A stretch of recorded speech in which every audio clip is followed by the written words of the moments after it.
ನಾವು ಕೆಲವು ಮಾಡ್ತಾ ಇರೋದನ್ನು ರೀಪ್ಲೇಸ್ ಮಾಡಬೇಕು. ಒಂದು ಹೇಳ್ತೀನಿ, ಎಷ್ಟೋ ನೀವು ಹೇಳ್ತೀರಾ, ಅಯ್ಯೋ ನಾನು ಮಾಡಬಾರ್ದಾಗಿತ್ತು,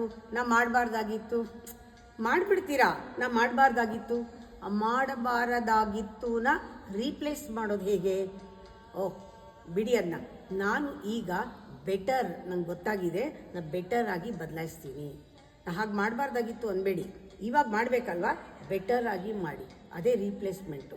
ಹಾಗೆ ಮಾಡುವಾಗ ನೀವು ಕ್ಷಮಿಸ್ಕೊಳ್ತೀರಾ ನಿಮ್ಮನ್ನೇ, ನಿಮ್ಮ ತಪ್ಪಿಂದ ನೀವು ಕಲ್ತ್ಕೊಳ್ತೀರಾ.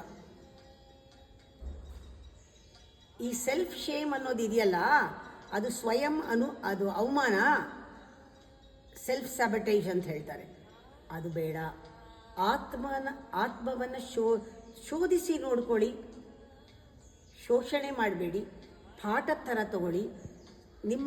ನಿಮ್ಮನ್ನು ನೀವು ಅವಮಾನ ಮಾಡ್ಕೊಳ್ಬೇಡಿ.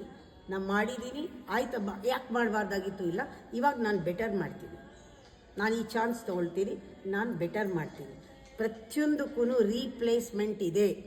ರೀಪ್ಲೇಸ್ಮೆಂಟೇ ಟ್ರಾನ್ಸ್ಫಾರ್ಮೇಷನ್, ರೀಪ್ಲೇಸ್ಮೆಂಟೇ ಬೆಟರ್ ಚೇಂಜ್.